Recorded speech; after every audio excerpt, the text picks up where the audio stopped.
Ladies and gentlemen, please welcome the very handsome, very talented Siddharth Malhotra. Welcome Siddharth. Thank you. आपको जब very handsome बोलते हैं तो अच्छा लगता है या लगता है कि और भी आपने टैलेंटेड बोल दिया तो फिर अच्छा लगता है। हाँ। बट आई थिंक इट्स बिल्कुल it's not bad to be easy on the eyes जब आप पर्दे पे होते हैं। हमने भी जब बचपन से सारे एक्टर्स देखे हैं तो हम उनको एक खूबसूरत अंदाज में लार्जर देन लाइफ अंदाज में देखते हैं। तो आई थिंक बचपन से ही चीज़ दिल्ली का हर लड़का पहले तो ये होता है ना कि हमारे यहाँ पे यार ए हीरो इधर आ, ए हीरो उधर आ। तो आई थिंक मेरे केस में वो लकीली सच हो गया कि वो दिल्ली का लड़का, दिल्ली का लौंडा जो कि हम अभी अपने रिसेंट शो में कहते हैं वो हीरो बन गया। तो आप ये दिल्ली दिल्ली की बात करते हैं, कौन सी वाली दिल्ली? दिल्ली में बहुत सारी दिल्लियां हैं, आप कौन सी दिल्ली के हैं? जी मैं साउथ दिल्ली से हूँ। अच्छा हाँ, तो वो तो आप तो फिर वो थोड़ी नहीं नहीं ऐसा बिल्कुल नहीं है। मेरे मेरे दादू इंडियन आर्मी में से थे तो हम लोग उस फोर्सेस बैकग्राउंड से ही पले बड़े वहाँ पे। अच्छा, तो तभी उस आजकल एरिया आप में ये सब कर रहे हैं, गन फाइटिंग वगैरह। जी आई थिंक यूनिफॉर्म की हाँ। अगर आप बात करें तो वो मेरे लिए एक पर्सनल अटैचमेंट भी हो या I think in recent time जैसे शेरशाह पिक्चर आई थी उसमें जो किरदार निभाने का मुझे मौका मिला उससे पर्सनली काफ़ी अटैच था मैं। I think A for sure that मेरे जो दादू थे उन्होंने इंडियन आर्मी में सर्व किया। मेरे काफ़ी जो रिश्तेदार भी हैं वो हालांकि तो अभी रिटायर्ड हो गए पर वो भी सर्विस में थे। हम नहीं जा पाए तो इट इज़ जो अपनी मन की इच्छा थी, जो घर की इच्छा थी वो हम पूरी कर रहे हैं रियल लाइफ हीरोज़ की कहानियाँ वहाँ दर्शा के। तो आई थिंक ये भी एक छोटा सा योगदान है because as any ordinary citizen शायद हमें रोज़ पता नहीं होता कि यार इस वक्त भी जैसा कि उन्होंने अभी सिक्योरिटी की बात करी या आप सरहद पे हो या आप देश के बाहर भी हो 24 घंटे लोग काम कर रहे हैं आपको सुरक्षित रखने के लिए। तो अगर हम उस पर अगर उन पर एक मीडियम बन जाए आपको दिखाने के लिए कि वो कितनी खूबसूरती से या कितनी बहादुरी से वो अपना काम करते हैं तो आई थिंक वो एक हमारा एक योगदान है क्योंकि वो भी बताना बहुत ज़रूरी है। एक किस्म की लोग उसको अप्रिशिएट तभी करेंगे जब लोगों को जानकारी होगी कि यार एक ऐसा मिशन हुआ था, यार एक कैप्टन विक्रम बत्रा जैसा एक फ़ौजी था, या मिशन मजनू में हमने एक जो इंडिया का फर्स्ट कोवर्ट ऑपरेशन किया था about the nuclear power that our neighbouring country was doing. So I think ये चीज़ें अगर आप कभी दर्शाओगे नहीं पर्दे पे तो दिखता नहीं। और I am most excited when I read such things on the script कि यार ये सच भी है और इतना हीरोइक भी है और उसको बनाते हैं करते हैं। तो ये तो it's been 12 years since student of the year. जी। तो ये 12 साल बाद आप ये सब चूज कर सकते हैं जी लेकिन उस 12 साल पहले भी तो कुछ स्ट्रगल रहा हुआ तो होगा ना। ये बार बार जो लोग कहते हैं कि आप आउटसाइडर हैं और आप फिल्म इंडस्ट्री में चले गए, बहुत सारे लोगों के ऐसे सपने होते हैं लेकिन सपने पूरे सिर्फ 2-3 लोगों के होते हैं, एक अमिताभ बच्चन के हुए, एक शाहरुख खान के हुए, एक आपके हुए जो आउटसाइडर होकर बाहर पहुंच गए वहाँ पे। जी बिल्कुल वो सफ़र बहुत ही उस सफ़र में काफ़ी सफरिंग थी। इतना भी आसान नहीं था। मैं तकरीबन 20-21 साल का था जब मैंने दिल्ली में एक एजेंसी के कहने पे ऑडिशन दिया। एजेंसी मॉडलिंग मतलब हाँ एक मॉडलिंग एजेंसी कह लो आप, या जो एजेंसीज एक्टर्स को भी ऑडिशन देकर आगे फॉरवर्ड करती है। उन्होंने आपको कहाँ देखा? उन्होंने एक्चुअली मेरी एक तस्वीर देखी थी उन्होंने पेपर में जब पेपर हम में? फैशन मॉडलिंग के वॉक्स करते थे। अच्छा। तो वो फोटोज आती थी डिज़ाइनर कपड़ों में, चेहरा आता था। फिर एक पहला मैंने ऐड किया था एक मोबाइल फ़ोन के लिए। कौन सा मोबाइल फ़ोन था? वो एक्चुअली सैमसंग के एक कैंपेन चल रहा था उस टाइम पे। अच्छा। और उनको एक लड़का और एक लड़की चाहिए थे एक्सप्रेशन के लिए।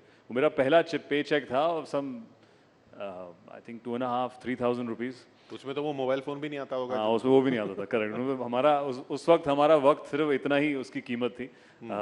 तो उस सफ़र से लेके आज अब तो काफ़ी साल हो गए हैं। वो तब मैं तो एजेंसी ने फोटो देखी जी and then the agency contacted you. जी। तो वहाँ से एजेंसी के बाद जब एक प्रोड्यूसर साहब थे, एक डायरेक्टर साहब थे जिनको पसंद आई वहाँ पे अनुभव सिन्हा जी, जिन्होंने काफ़ी इंटरेस्टिंग काम भी किया है, पिक्चरें बना चुके हैं। उस वक्त एड लैब्स के साथ कोशिश कर रहे थे कि वो नए लड़कों को लॉन्च करें। अब इत्तेफाकन है कि वहाँ पे आप ऑडिशन देते हो या हर किसी फील्ड में भी आप जब प्रेप करते हो किसी चीज़ के लिए, हमने 1 साल लगाया वहाँ पे। मैं मुंबई गया। 1 साल? जी जी। एक आप अनुभव सिन्हा के कहने पर बॉम्बे गए? आप जी बिल्कुल करण जौहर के बिल्कुल कहने पे नहीं गए थे? नहीं बिल्कुल नहीं। वो तो बहुत बहुत देर आया मेरी ज़िंदगी में। वहाँ पे मैं उनकी तरफ वहाँ पे गया एज एन असिस्टेंट डायरेक्टर। तो अनुभव सिन्हा ने आपको बुलाया और 1 साल जी। आपसे एक साल हमने ट्रेनिंग करी एक ट्रेनिंग पिक्चर के करवाई? लिए कि यार एक्शन ट्रेनिंग हो जाए, या आप अपनी लाइंस करते हैं या कैरेक्टर के बारे में बात करते हैं, स्क्रिप्ट के बारे में बातें करते हैं, आप प्रेप करते हैं उसके लिए कि शूटिंग शुरू होने वाली, शूटिंग शुरू होने वाली, और अचानक से हमें पता चलता है कि उनके पास एक चीज़ कमिटमेंट है, एक बेहतरीन कमिटमेंट है, जो कि पिक्चर डिले हो गई है या शायद ना हो, या कोई और डायरेक्ट करे उसको। मतलब शूटिंग शुरू होने वाली हो ही नहीं। जी, हुई नहीं। तो ऐसी बहुत पिक्चरें होती हैं, तो मैं भी उनमें से था। मैं 21 तब, कम से कम मैं 22 साल का हो गया था और बम्बई में था तब। और तब जब आप बॉम्बे में होते हो और आप दिल्ली में बोल के आते हो कि मैं तो हीरो बन गया हूँ और जा रहा हूँ हीरो बनने, तो फिर यहाँ क्या बताया आपने कि शूटिंग नहीं हो यहाँ रही? पे बस यही बोला कि शूटिंग शुरू होनी। घर में एक्चुअली मैं घर वालों को तब कुछ बताता ही नहीं था इतना, कि बस बोल रहा था हाँ बस 6 महीना और, 6 महीना और उस 6 महीने में जो आई थिंक मेरी बेस्ट ट्रेनिंग रही है पर्सनालिटी की, क्योंकि जब आप कंप्लीटली लॉस्ट होते हो, when you have genuinely no practical way of moving forward, आप उस डेस्परेशन में कुछ इंटरेस्टिंग करते हो आप। जैसे मुझे याद है एक रिक्शा राइड थी उस टाइम पे, जब मैं अपने दोस्त के साथ रिक्शा में जा रहा था, कि मैंने कहा यार ट्रेनिंग तो कर ली, ये कर ली, अभी काम कहाँ से ढूंढे, कहाँ से ऑडिशन दे।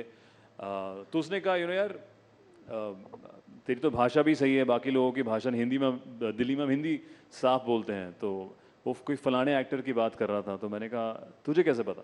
कहता नहीं यार, जब मैं एडी था तो तब मैंने नोटिस किया कि ये AD, actor assistant assistant director. हाँ। तो तब मैंने भी ऐसे रिएक्ट किया, मैंने कहा एडी माने? तो इसने कहा असिस्टेंट डायरेक्टर। तो मैंने कहा वो क्या होता है? इस नहीं, हम डायरेक्टर को असिस्ट करते हैं एक बड़ी पिक्चर बनाने में, उसमें पता चलता है कि एक्टर का प्रोसेस क्या है, या एक्टर काम कैसे करता है। तो मेरे को वो रिक्शा राइड इतनी स्पेसिफिकली याद है, अंधेरी से हम जूस सर्कल में जा रहे थे, और कि तब मेरे जहन में कुछ आया कि यार अगर ऐसा मौका मुझे मिले एक फिल्म सेट पे होने का, जहाँ पे मैं चीज़ें देख पाऊँ, ऑब्जर्व कर पाऊँ, तो आई थिंक शायद मैं ज़्यादा कॉन्फिडेंटली समझ पाऊँ कि मूवी बिजनेस चलता कैसे है। तो उस महीने से, उसी हफ्ते से मैं स्ट्रेट गया सेम प्रोडक्शन हाउसेस, एजेंसी सबके पास, ना कि बतौर एज एन एक्टर, बट बतौर एज एन असिस्टेंट डायरेक्टर, तो trying to be an intern. आपने एक्टर वाली ऑडिशंस नहीं दी? नहीं, फिर उस वक्त से मैंने शिफ्ट कर दिया। वो जो मैंने 3 महीना बिताए, I think that was destined for me to take this path, because उस वक्त मैं मिला ऐसे असिस्टेंट डायरेक्टर्स की टीम से जो कि बड़ी बड़ी पिक्चरें कर रहे हैं, और वहाँ पे भी ऐसे लोग थे कि अगर 5 एडीज होते हैं तो एक पांचवा जो होता है वो इंटर्न होता है, मीनिंग कि डजंट पे वेल, डजंट पे एट ऑल एक्चुअली। सो मैं उसके लिए जॉब के लिए वाउच कर रहा था। मतलब एडीज के भी आप इंटर्न हो गए? जी बिल्कुल, मतलब और एडीज होते हैं, पैसा कुछ नहीं? पैसा कुछ नहीं होता, पहली पिक्चर में नहीं होता है। तो कौन सी पिक्चर थी ये? फिर मैंने गाना किया था एक पिक्चर का, फिर जो पूरी फुल फ्लेजेड पिक्चर हमने करी, वो मुझे तब एंट्री मिली धर्मा प्रोडक्शंस के ऑफिस में, माय नेम इज खान करके। माय नेम इज खान में आप असिस्टेंट डायरेक्टर थे? जी बिल्कुल। मतलब वो बहुत सारी भीड़ जो होती है उसमें से एक थे? जी, हम लोग नहीं, बहुत बड़ी पिक्चर थी, हम 8 असिस्टेंट डायरेक्टर्स थे, और 8 में से मैं था, तब मेरी गिनती बीच में आ रही थी, 5 या 6। उसमें तो वरुण धवन भी असिस्टेंट डायरेक्टर? उसमें वरुण धवन भी आया था। तो आप दोनों जो असिस्टेंट डायरेक्टर थे वो स्टूडेंट ऑफ द ईयर में ले लिए गए? वो इत्तेफाकन है, तब नहीं पता था, तब नहीं पता था मेरे को। कम से कम उस पिक्चर को मैं प्री प्रोडक्शन में भी था, जो कि पिक्चर से पहले प्रेप होती है। वरुण शूटिंग में भी आए, और वरुण पोस्ट प्रोडक्शन में नहीं था, तो मैं वहाँ तब भी रुका, बिकॉज मेरे लिए वो सबसे कीमती एक्सपीरियंस था कि मुझे यार it felt like the best film school. एक दिल्ली बॉय को जिसको एक्टर बनना है, इतने बड़े सेट पे शाहरुख और काजोल डायलॉग्स बोल रहे हैं यार, आपको उनके डायलॉग्स पढ़ने का मौका मिल रहा है, पहले उनका प्रोसेस देखने का मौका मिल रहा है। तो वहाँ से वो जर्नी इत्तेफाकन ऐसा हुआ कि यार जब हम as an ADs camera face करते थे कभी कभी मार्क के लिए, जैसे ये लाइटिंग यहाँ पे हो रखी है, तो ये लाइटिंग सही है कि नहीं, आजा चल खड़े हो जल्दी, हाँ ओके सर, तो स्टैंडिंग देयर, और उस स्टैंडिंग देयर में लाइट उस फेस पे कैसे आ रही है जी, तो वो मॉनिटर देखते थे तब हमारे कैमरामैन, तो वहाँ देख देख कर कैमरामैन जी ने कोई कमेंट किया कि इसका ये टेक्सचर ठीक है लड़का। वहाँ पे करण जौहर जी ने देखा कि अच्छा इस पे कैमरा ऐसा लगता है, फिर कोई राइटर देखता है, तो ऐसे ऐसे उन लोगों के जहन में एक इम्प्रेशन बैठता है कि ये ठीक ठाक पर्सनैलिटी है। एक तरह से आपका जो आप लाइट टेस्टिंग करा रहे थे या कैमरा पोजीशन टेस्ट करा रहे थे, आपका स्क्रीन टेस्ट हो रहा मेरा स्क्रीन, मैं 2 साल इतना घसीटा वहाँ पे स्क्रीन टेस्ट कर, जहाँ मौका मिलता था हम लोग, चाहे काजोल मैम की लाइटिंग हो या शाहरुख सर की लाइटिंग हो, हम करते थे वहाँ पे। और उसी दौरान आई थिंक तभी आपको पता चलता है कि कैसे चीज़ें जुड़ती हैं आगे, क्योंकि अगर मैंने वो असिस्टेंट डायरेक्शन के जॉब के लिए चेस नहीं किया होता, मुझे स्टूडेंट ऑफ द ईयर शायद नहीं मिलती, क्योंकि उसके प्रोसेस के बाद ही जब करण सर ने हमें, मेरे को और वरुण को कैमरा के पीछे पर्दे में 1-1.5 साल देखा हरकतें करते हुए कि भाई इनमें भी जज्बा है, इनको एक्टर बनना है, और तब तो फुल जज्बाती ऑडिशन देने में हम तैयार। वहाँ से उन्होंने फिर हमें 3 महीना ऑडिशन लिए बिना बताए पर कि यार उनकी पिक्चर की है वो नहीं। तो लेकिन डेविड धवन के बेटे थे ना, आप जी तो बाहर से आए हुए थे, जी तो उनके चांसेस ज्यादा थे। जी, आई थिंक अवेयरनेस ज़्यादा थी, चांसेस के पता नहीं, बिल्कुल कि कोई जब उस माहौल में पड़ा बड़ा होता है तो एक अवेयरनेस होती है कि यार, जैसे तभी शायद जैसे उनको, वरुण वॉज मोर अवेयर कि यार पोस्ट प्रोडक्शन एडिटिंग क्या होता है, यू नो मे बी क्योंकि डेविड सर एक एडिटर थे अपने यंगर डेज से, तो वो नॉलेज है। और मुझे वो नॉलेज उसी फिल्म के थ्रू मिली। मैं फर्स्ट टाइम देख रहा हूँ एडिट पे कि अच्छा यार, अच्छा ऐसा एक एक कट काट करके आप पूरी पिक्चर बनाते हो। तो मेरे लिए तो वो एकदम डिज्नीलैंड था उस टाइम पे कि मुझे इतनी बड़ी पिक्चर में मौका मिल रहा है। तो घर में क्या चीज़ें बता रहे करने थे, का। पैसे नहीं मिल रहे थे कुछ भी? तब थोड़ी बहुत शुरू हुई, तब मैं उनसे एक्चुअली झूठ बोलकर बीच में, शूटिंग के दौरान नहीं बट जब हम प्रेप करते हैं, मैं जाता था अपने अलग अलग शूट करने के लिए। जैसे काफ़ी ऐसे कपड़ों के ब्रांड्स थे उस ज़माने में जो कि 1 डे के लिए, यू नो, मॉडलिंग के लिए अच्छा, फेसेस मतलब ढूंढते आप थे। एडी थे और बीच में बीच में मैं एक दिन जो कमाता था वो मेरे पूरे महीने का रेंट निकलता था उसमें। तो मैं वो बीच आप में जाके शूटिंग एडी करता था। रहते हुए दूसरी जगह भी काम कर रहे थे? जी जी उनको उनको बताया नहीं जी, था? उनको बताया मैंने उनको, तब तब उनको मैं सुबह सुबह मेरे को अपनी रियल लाइफ एक्टिंग एबिलिटीज करनी पड़ती थी कि you know I am just under the weather, I am not really feeling well and you know so I can't come today. तो ऐसा लो, वहाँ पे वहाँ के बीमारी के बहाने बना बना के हमने मैंने अपना रेंट दिया है दोस्तों के साथ, और कितना मिलता था उनसे भी भाड़ा मॉडलिंग लिया का, है। कितना पैसा मिलता था? I think at that time for any face, मतलब देयर वाज सम, एक दिन में आप कुछ 35-40,000 रुपीज़ कमा सकते थे। अच्छा, 35-40,000 पूरा महीना निकल जाता था। जी, तो करेक्ट, उसमें रेंट मेरा 11,000 रुपये का रेंट था उस टाइम पे वहाँ पे। हम जुहू में 3 लड़के साथ में रहते थे। वो दो क्या कर रहे हैं आप? जी, वो उनमें से एक एमबीए में, आई थिंक एक अभी बिजनेस कर रहा है। अच्छा। तो सबके थोड़े अलग अलग चीज़, उनमें से एक को एक्टर नहीं बनना था लकली, तो वो सक्सेसफुल आगे निकल गया। जिनको एक्टर्स बनना था वो हम ही लगे रहते थे जिम और फिटनेस में, और उसमें अपना रेंट कर रहे हैं साथ में जोड़ जोड़ के। But I think I had the best time because वो स्ट्रगल के डेज की जो मस्तियाँ होती है वो अलग होती है। हमारे पास मुझे याद है जैसे 1.5 बेडरूम था, तो मैं हाफ बेडरूम में रहता था और इस तरफ पूरी खिड़कियाँ थी, एक हाफ बेड था और कबर्ड से। तो जब हम शिफ्ट कर रहे थे हमने कहा चला है पर्दे लगाएंगे देखते हैं जब अंदर घुसते हैं। तो हम 2 साल वहाँ पर रहे, वो कभी हमने उतने पैसे खर्चे ही नहीं कि हमने पर्दे लगाए उसमें। तो वहाँ रात को वो जुहू बिल्डिंग इन 3 लड़कों को देख चुकी होगी आई थिंक उस 2 साल में, कि वो किसी भी हालत में, वो नहा के बाहर निकल रहे हैं, वो तैयार होके बाहर जा रहे हैं। हमने ना बिना बेपर्दे के उसको, उस घर को रखा था और इतनी मस्ती करी थी वहाँ। और अब तो आप बिना पर्दों के रह नहीं सकते। जी बिल्कुल, अब तो पर्दे, वो अब उल्टा हो जाता है। तो वो 35-40 हजार उस टाइम मिलते थे, अभी कितने मिलते हैं एक फिल्म अरे के? देखो देखिए, अभी बिजनेस एक्यूमेन, ये इन्वेस्टमेंट हमने करके अब मेरी टाइम की कीमत बढ़ गई है देखो। तो वो उसकी उसकी मेहनत करनी पड़ी। वो जो 10 साल मेहनत करें तब जाके हमें एक कीमत मिलती है। ये एक्शन वगैरह जो आप करते हैं, ये जी। पहले तो स्टंटमैन होते थे, आजकल ग्राफिक्स होती हैं, आप एक्चुअल करते हैं, कुछ ट्रेनिंग होती है? अरे नहीं बिल्कुल, आई थिंक आज के दौर में everybody wants something which is authentic, which is real, उसके लिए बहुत मेहनत करनी पड़ती है। हम लोग बाकायदा रियल लाइफ एथलीट्स की तरह ट्रेन करते हैं। जैसे मैंने एक फिल्म करी थी ब्रदर्स अक्षय कुमार जी के साथ, या तो मैंने हाल ही में जो योद्धा करी है। इन दोनों पिक्चरों में हमारे पास इंटरनेशनल ट्रेनर्स आए हैं from the US, south Africa से। उन्होंने आपको ट्रेन किया? उन्होंने बाकायदा हमें ट्रेन किया है एकदम एथलीट्स की तरह। वो हमें इतनी इंटरेस्टिंग ड्रिल्स कराते थे कि रियल लाइफ, जैसे एक बॉक्सर कैसे ट्रेन करता है या एक रियल लाइफ कमांडो कैसे ट्रेन करता है। कैसे कैसे करता है? बहुत चीज़ें आपको दिखा सकते हैं हम, ड्रिल्स भी हैं हमारे पास। आप खुद ट्रेन कर सकते हैं? हम ड्रिल्स दिखा सकते हैं जो हम हमने यहाँ करी। से ऑडियंस से किसी को बुलाते हैं, ये ट्रेन करेंगे। सोनल अरे प्लीज। वाह, कौन है हमारे फिटनेस सोनल ट्रेनर? आएंगी, सोनल, अरे वाह। आइए, ये सोनल ट्रेन getting करेंगे in आपको heels. बॉक्सिंग में। सोनल, आइए, आइए। heels can be a weapon, हाँ, a very good weapon. Nobody's gonna mess with you. You can remove your heels then. Come. We'll try. अच्छा, okay, already. We're trying to give you a drill in action. How are you? Good to see you. I'm a little scared now. Why? I'm not going to do any action. I'm just going to give you a drill that they taught me. You have to shut your eyes. आंखें बंद करके आप पहले एक point पे यहाँ देखो, and आपको ऐसा 10 बार घूमना है। और फिर जब आप खड़े होकर आंखें खोलती हैं, मैं आपको स्पॉट्स दूंगा जहां आपको पंच करना है, बस टच करना है, तो आपको वो टारगेट बनाना है. This is what a boxer goes through in one round of playing that sport, and we learned it in a film called Brothers, and we've actually done drills over this.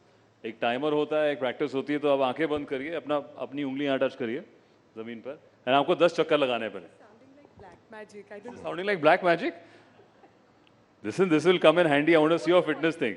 Now you put your fingers there. Now you turn around 10 times. Shut your eyes. तो आपको 10 चक्कर लेने हैं fast. But fast. Bend down a little bit. Squat. Squat down. Okay. Acha, go one more. One more time. 10 times. 1, 2, 3. Faster, faster. Keep going. Oh. Right. Shut your eyes. Okay. And now 2 more. Okay, if I fall, this is. Okay, now you have to punch here. Come on, quickly. Oh, punch the. Now you have to make the target sound and you have to keep moving forward. Okay. But you're not dizzy at all. You're not done it properly. I am. I'm just good at it. You're too good at it. Now she's the actual Yodha here, and she's fit, guys. These are drills that हम लोग नहीं कर पाए थे first time पे जब हमें उन्होंने घुमा के खड़ा किया था. And you have to punch. Okay, now you're a bit dizzy. Okay, so then this is the trick. But you performed really well. मेरा हाथ अभी भी दुख रहा है. चलिए, थैंक यू सोनल. तो मतलब ये एक्चुअल जो आपको ट्रेनिंग करनी पड़ती है, जी. ये आप यूनिफॉर्म की आपने बात की, आपको इस तरह की इमेज बना रहे हैं जैसे 60s 70s में मनोज कुमार ने भारत कुमार की बनाई थी. अरे वाह. अब आप यहाँ राइजिंग भारत में बता दीजिए कि आपकी 21st सेंचुरी भारत कुमार आप बन रहे हैं. नहीं नहीं, मैं नया भारत की इमेज बना रहा हूँ, विच इज़ जो फुर्तीला है, फास्ट है. I think this is also Bharat जो मैंने 10 सालों में चेंज देखा है. अच्छा. जेन्युइनली कि जब हम लोग बचपन में जब बाहर किसी देश में जाते थे तो हमेशा लगता था कि वाह यार क्या ज़िंदगी है, क्या सोसाइटी है, क्या चीज़ें हैं, क्या सड़कें हैं, क्या बिल्डिंग्स हैं. और अब जब मैं देखता हूँ तो I think we have gone far more inwards and we have so much to be proud of, and we have every technology, every facility जो बाहर है. तो तभी हम एक अपनी पिक्चरों में भी जब भी दिखाते हैं अपने फौजी, या जैसे मैंने हाल ही में पिक्चर करी योद्धा, जब उसके हम कमांडोज भी दिखाते हैं, उसकी ट्रेनिंग भी दिखाते हैं, या उसकी काबिलियत भी दिखाते हैं. I think it's at par with any other military agency और military force of any other country. I think हमारे जो जितना मैंने भी देखा है शेरशाह मूवी के दौरान, जो ट्रेनिंग होती है, जो उनकी वेपनरी है, वो पिछले 10 सालों में जो बढ़ोतरी हुई है, वो खुद फौजी बोलते हैं यार कि सर आज we're at par with anybody else in the country, anywhere else in the world. And I think वो चीज़ हमारी कोशिश रहती है कि नया भारत, एक यंगर भारत, एक फुर्तीला भारत, एक थोड़ा शार्प और खूबसूरत भारत दिखाने की कोशिश रहती है. ये आप अपने आप को डिस्क्राइब कर रहे थे या भारत को डिस्क्राइब कर नहीं, रहे थे? भारत को भी. मैं और भारत साथ में चल रहे हैं. सिद्धार्थ, फाइनली ये बताइए कि अब ये OTT की लोग बातें करते हैं कि अब ये OTT स्टार हैं, ये सुपरस्टार हैं. आपके ज़माने में भी आपने भी जब फिल्में देखी होंगी तो शाहरुख खान के नाम पे लोग आते थे जी. उससे पहले अमिताभ बच्चन के नाम पे लोग आते थे. ऐसी इच्छा होती है कि आपका पोस्टर लगे और बस भीड़ लग जाए? अरे वाह. आई थिंक आज का दौर बदल गया है. हमारे पास टेक्नोलॉजी के हिसाब से इतनी सारी ऑप्शंस हैं एंटरटेन होने के लिए. आज लोग हमें भी इधर इस स्टेज पे नहीं, कोई कहीं और अपने मोबाइल फ़ोन पे देख रहा है, कोई अपने टीवी पे देख रहा है, कोई अपने दूसरे ऐप से देख आपकी रहा है. अंडरस्टैंडिंग बढ़ी है पूरे मीडियम की इन 12 साल? एब्सोल्युटली. आई थिंक जब हम लोग आए थे अपनी पहली पिक्चर पे, तब सोशल मीडिया नहीं था ऐसा जो कि आज है. पिछले 6-7 सालों में लोगों के पास बहुत ऑप्शन हैं एंटरटेन होने के लिए. मूवी तभी हम, जैसे इंडियन पुलिस फोर्स जो हमने शो किया था अमेजोन के साथ, मैंने और मिस्टर रोहित शेट्टी जी ने, उसका इंटेंट वही था कि हम वो ऑडियंस को भी लेकर आए जो कि आजकल OTT पे है, घर बैठ के शो देखना चाहता है. हम थिएटर में भी आ रहे हैं कि वो ऑडियंस को भी एंटरटेन करें. कल अगर कोई और नया मीडियम शुरू होगा तो हम एक्टर्स वहाँ भी पहुँच जाएंगे. आई थिंक एक्टर को सिर्फ एक्टर से मतलब है, एक्टिंग से मतलब है कि हम हर मीडियम में ऑडियंस से कनेक्ट करें, अलग अलग कहानियाँ दर्शाएं. मुझे पर्सनली रियल लाइफ स्टोरीज बहुत पसंद आती है, इसीलिए मैं भारत की कहानियाँ चुनता हूँ जहाँ पर यार मुझे पता है कि असली में हुआ है, और इससे हम रियल लाइफ हीरोज़ को इंस्पिरेशन तरीके से दर्शा सकते हैं. चाहे वो OTT मीडियम हो, चाहे वो थिएट्रिकल हो, या चाहे कोई नया मीडियम कल आ जाए, पता नहीं. But the attempt is to keep entertaining and showcasing India's brave stories and hopefully apart from this also be a part of some interesting campaigns that we are planning very soon. Personally also as a citizen would want to contribute to many causes, but बहुत जल्द उसका कुछ announcement करेंगे और plan करेंगे. तो finally आप अपने जैसे और जो सिद्धार्थ मल्होत्रा बनना चाह रहे हो जी, उनको कैसे इंस्पायर करेंगे? क्या एक लाइन बोलेंगे कि ये जरूर ध्यान रखना? आई थिंक उसके लिए एक योद्धा एटीट्यूड जो कि मैं अपनी पिक्चर में बात कर रहा था होना बहुत ज़रूरी है.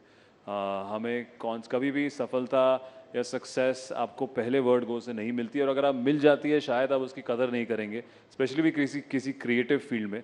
तो एक योद्धा एटीट्यूड होना बहुत ज़रूरी है जहाँ पे आप रिजिलियंट रहे, अपने सेल्फ कॉन्फिडेंस को ना खोएं. दुनिया चाहे आपको जो भी उस बोले पर दुनिया चाहे उस वक्त आपके टैलेंट को ना देखें, पर वक्त जरूर आएगा और उस कॉन्फिडेंस से डटे रहें. कीप द योद्धा एटीट्यूड ऑन. और वक्त आता है जैसा सिद्धार्थ मल्होत्रा का आ चुका. बहुत बहुत शुक्रिया सिद्धार्थ हमारे साथ यहाँ जुड़ने के लिए राइजिंग भारत में. Thank you Siddharth Malhotra. Thank you, Siddharth and Kishore, for a very entertaining discussion. Thank you to Sonal also for being a true sport over there. That was also very entertaining to see you give it a shot. All right, so as we've been talking about how diverse our panel discussions have been,